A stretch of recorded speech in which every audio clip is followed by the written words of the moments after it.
eyes filled their Honda Civic once again. It was Thursday evening, and they were heading home from their daughter Sophia's soccer practice when the GPS screen suddenly glowed to life without anyone touching it. "In half a mile, turn right onto Maple Street," the voice said with warm confidence. "You'll pass Miguel's old favorite taco stand on your left. He always said they had the best carnitas in town."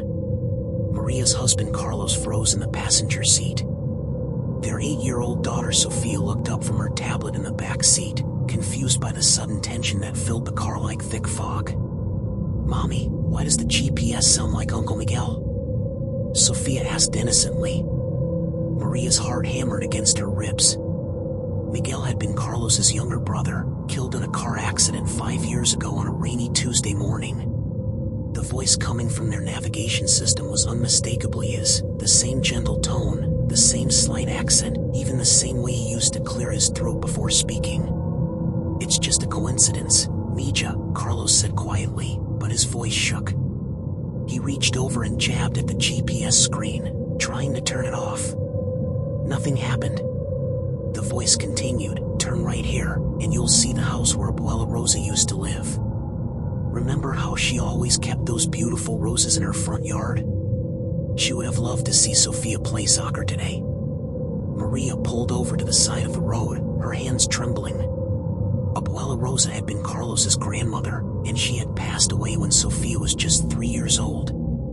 The house the GPS was directing them to was indeed where she had lived, but they weren't even heading in that direction. They were supposed to be going straight home. "This is impossible," Maria whispered, staring at the glowing screen. The GPS showed a detailed map of their city, with a blue line marking a route through neighborhoods they knew well, but it wasn't the route they had planned to take. Carlos unbuckled his seatbelt and leaned closer to the device. "Miguel," he called out tentatively, feeling foolish but desperate. "Miguel, is that you?" The GPS was silent for a long moment. Then, softly, warmly, came the response, "Hey, hermano. I've missed you." Sophia gasped from the back seat. Even she remembered Uncle Miguel, remembered how he used to lift her up and spin her around at family gatherings, how he always brought her small toys and told her stories about when her father was young. "This can't be real," Maria said, but tears were already streaming down her face. "You're dead, Miguel. We buried you. We went to your funeral." "I know," the voice said gently, "but I had something I wanted to give you. Something I was working on before the accident. I wanted to help you navigate more than just roads, hermano. I wanted to help you navigate life itself." The weeks that followed that first encounter would haunt the Martinez family in ways they could never have imagined. What started as a mysterious but touching connection to their beloved Miguel slowly transformed into something far more disturbing, something that would challenge everything they thought they knew about life, death, and the technology that surrounded them. Carlos had always been the practical one in the family. He worked as an electrician, understood circuits and wiring, believed in things he could see and touch. But Miguel had been different. Even as children, Miguel had possessed an almost supernatural intuition about people and places. He could sense when their mother was upset before she showed any signs. He knew when storms were coming hours before the weather reports. And he had an uncanny ability to find his way anywhere, never needing maps or directions. Miguel was always the navigator, Carlos told Maria that night as they lay in bed, unable to sleep. "Remember our road trips? He could find shortcuts through cities he'd never been to. He just knew things." Maria nodded, remembering. Miguel had been the one who found the perfect venue for their wedding when every other place had been booked. He'd driven them through winding back roads to a small chapel hidden in the hills, a place that wasn't even listed in any directories. "It's perfect for you too," he had said with that knowing smile of his. "Trust me." The next morning, as Carlos drove to work, the GPS activated again. This time, the voice was more conversational, almost casual. "Good morning, Carlos. You're taking the long way to the Morrison job site. If you turn left at the next intersection instead of going straight, you'll save 15 minutes and avoid the construction on 5th Street. Carlos's hands gripped the steering wheel. There was no construction on 5th Street that he knew of, but something compelled him to turn left anyway. Sure enough, 3 blocks down 5th Street, orange cones and work crews blocked 2 lanes of traffic. Cars were backed up for blocks. How did you know? Carlos whispered to the GPS. I pay attention, Miguel's voice replied. I've always paid attention to the things that matter to our family. That evening, when Carlos told Maria about the traffic incident, she shook her head in disbelief. There has to be a logical explanation. Maybe the GPS is connected to some traffic monitoring system we don't know about. But deep down, she knew it was more than that. She had felt Miguel's presence in the car that day, as real as if he had been sitting in the passenger seat. The way he had mentioned Abuela Rosa's roses, the affection in his voice when he talked about Sofia, these weren't programmed responses. They were personal, intimate, filled with the love and memory of someone who had truly known their family. Over the following days, the GPS continued to guide them to places they had never intended to visit. It directed Maria to a small flower shop where she found the exact type of lilies that had been Miguel's favorite, flowers she had been searching for to place on his grave. It led Carlos to a hardware store that was having a sale on the specific electrical components he needed for a difficult job. But it was the visit to the hospital that truly unnerved them. Maria had been driving Sofia to a dentist appointment when the GPS suddenly activated. Maria, I need you to take a detour. Turn right at the next light. We're going to be late, Maria protested, but something in Miguel's tone made her comply. This is important, he said. Trust me. The GPS led them through a series of turns that took them to St. Mary's Hospital, the same hospital where Sofia had been born, where Carlos's father had died 3 years earlier, where Miguel himself had been taken after his accident. Why are we here? Sofia asked, looking up at the imposing building. I don't know, Mija, Maria said, but she felt a chill run down her spine. The GPS directed them to the parking garage, to a specific level, to a specific space. As they parked, Maria noticed an elderly man sitting alone on a bench near the hospital entrance. He looked lost, confused, staring at a piece of paper in his hands. That's Mr. Rodriguez, Miguel's voice said softly. He's trying to find the cardiac wing. His wife is having surgery today. He's been walking in circles for 20 minutes. Maria looked at the man again. He did seem distressed, checking his watch repeatedly, looking around with worried eyes. Go help him, Miguel said. You know this hospital. You know where the cardiac wing is. Against her better judgment, Maria got out of the car. She approached the elderly man, who looked up at her with grateful eyes when she offered to help. His wife was indeed having heart surgery, and he had been completely lost trying to navigate the hospital's confusing layout. Thank you, he said, tears in his eyes. I don't know what I would have done. I've been so scared. As Maria walked back to her car, she heard Miguel's voice one more time. You have a good heart, Maria. You always have. That's why Carlos loves you so much. But the encounters weren't always so heartwarming. Sometimes, Miguel's knowledge seemed to extend beyond what any living person should know. One evening, as the family drove to dinner at their favorite restaurant, the GPS activated with an urgency they hadn't heard before. Carlos, don't go to Romano's tonight. Take the family to the Chinese place on Cedar Street instead. Why? Carlos asked. Sofia loves Romano's. Please, Miguel's voice said, and there was something almost pleading in his tone. Trust me on this one, Hermano. Carlos felt a chill but changed course. The next morning, they learned that there had been a gas leak at Romano's that evening. The restaurant had been evacuated, and several people had been taken to the hospital. How could you have known? Maria asked the GPS that night. Miguel's voice was quiet when he answered. Sometimes, when you're between worlds, you can see things that are about to happen. I can't explain it, but I can feel when danger is near the people I love. The revelation that Miguel could somehow predict future events filled the family with both wonder and dread. If he could see the future, what else did he know? What other secrets was he keeping? The answer came 3 weeks later, during what would become the most terrifying night of their lives.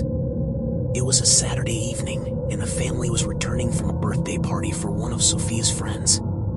The GPS had been quiet for most of the day, and Maria had almost begun to hope that whatever was happening might be ending. But as they drove through their neighborhood, Miguel's voice suddenly filled the car with an intensity that made them all jump. "Stop the car," he said urgently. "Stop the car right now."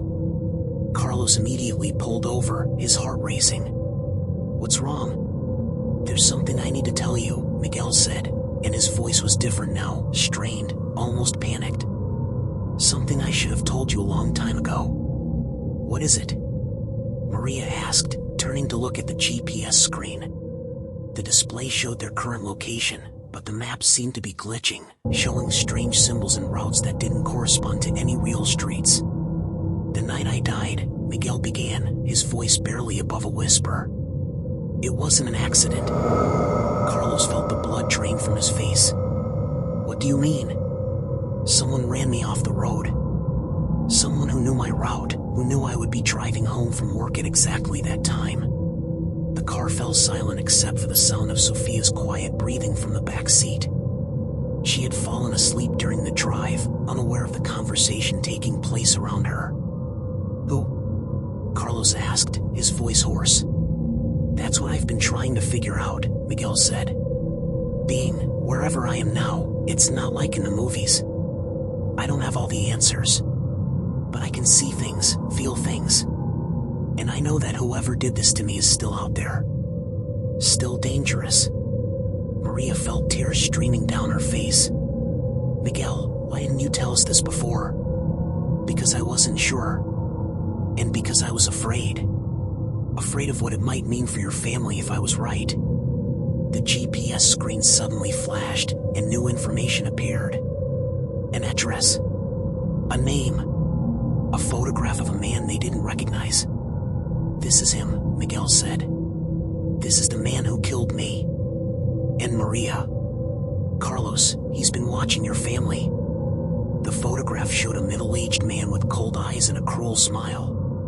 Below it was an address in their own neighborhood, just 4 blocks away. "He's been following Sophia to school," Miguel continued, his voice filled with anguish. "He's been watching your house. I think he's planning something."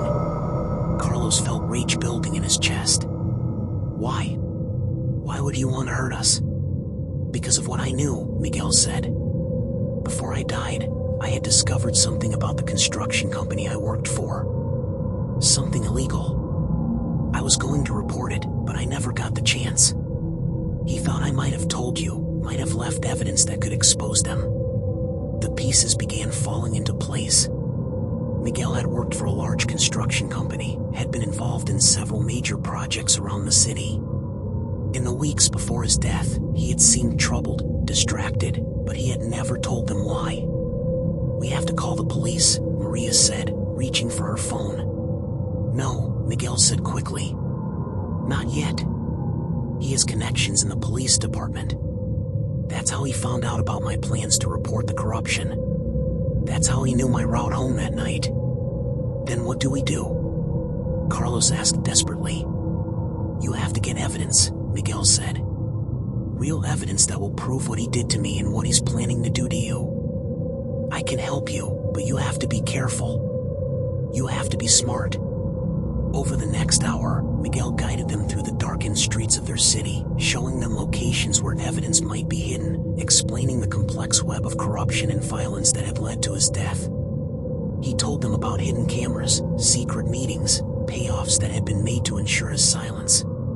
"He keeps records," Miguel said as they sat parked outside a construction site. "He's paranoid, doesn't trust anyone. There's a safe in his office, behind a painting of a lighthouse. The combination is August 15th, 22, my birth date." "How do you know all this?" Carlos asked. "I've been watching him," Miguel said, and there was something cold in his voice now. "Ever since I realized what he had done. I've been learning about him, following him, waiting for the right moment to get justice." "Miguel," Maria said softly, "you're scaring me." "I'm sorry," he said, and the warmth returned to his voice.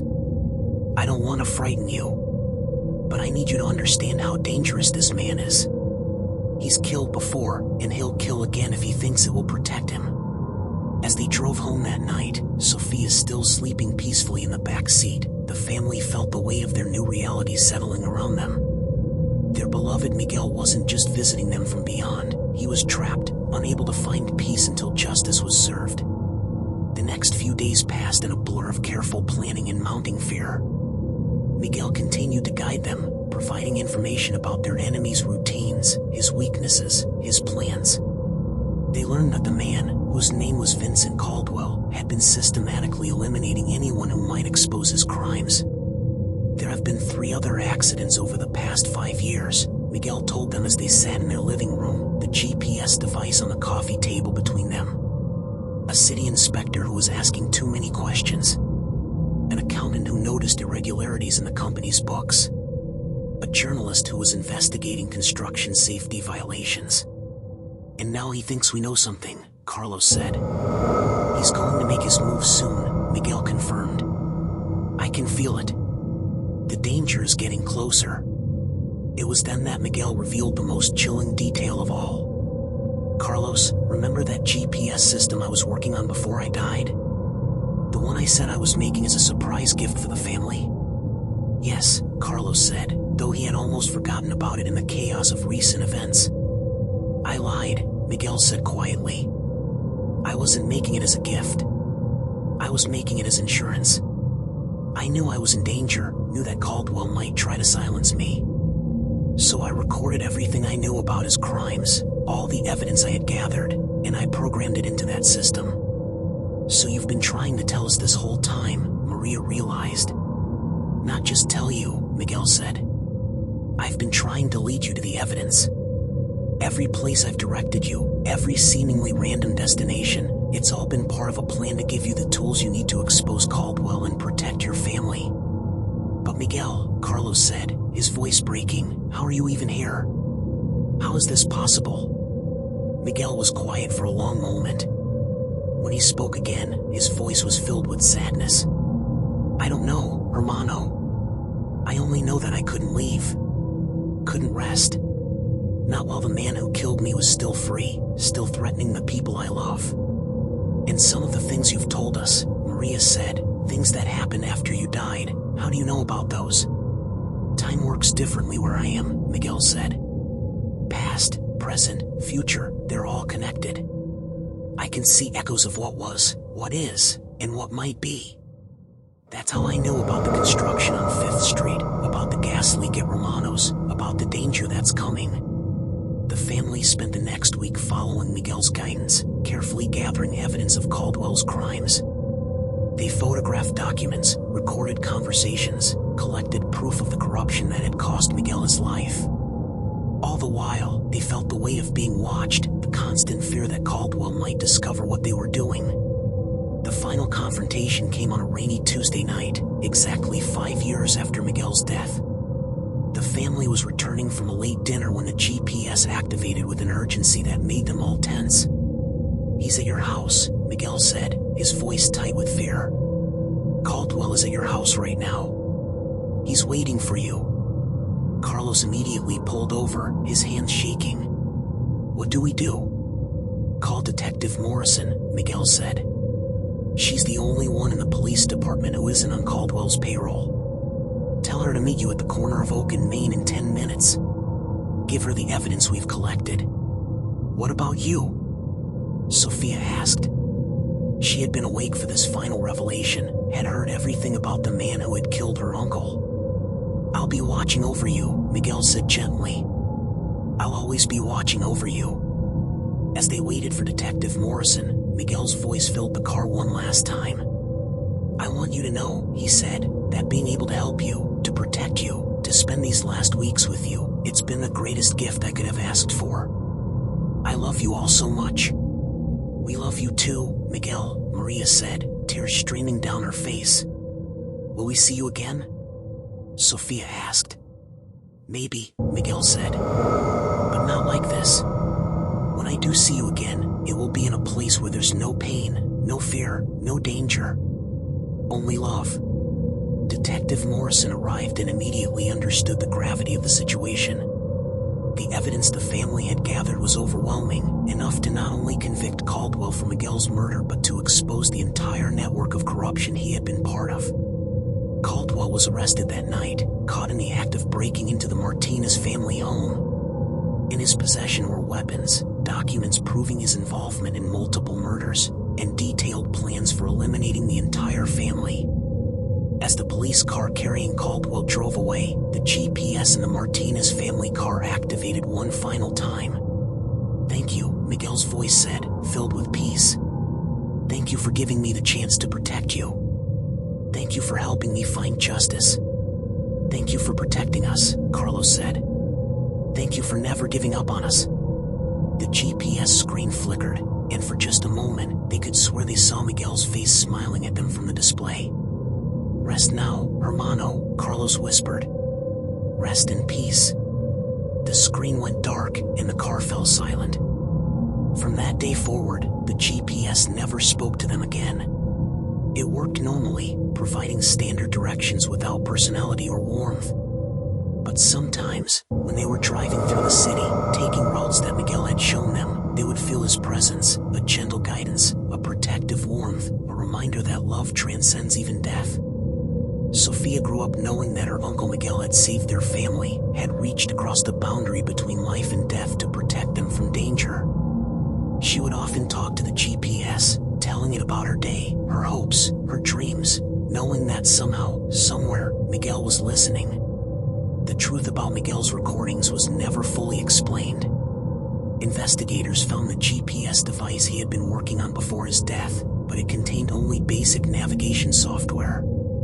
There was no evidence of the sophisticated system that had spoken to them, no recordings of Miguel's voice, no programmed responses about their family history. Some things, they realized, couldn't be explained by technology or science. Some things required faith, love, and the understanding that the bonds between family members are stronger than death itself. Years later, when Sophia was old enough to understand the full story, she would ask her parents if they really believed it had been Miguel speaking to them through the GPS. "I don't know how it was possible," Maria would tell her. "But I know it was real. I know it was him." "Love finds a way," Carlos would add. When someone loves you that much, when they're that determined to protect you, death itself can't stop them. And in their hearts, they knew it was true. Miguel had found a way to reach them, to guide them, to save them. He had used the very technology he had always been so good with to bridge the gap between worlds, to ensure that his family would be safe.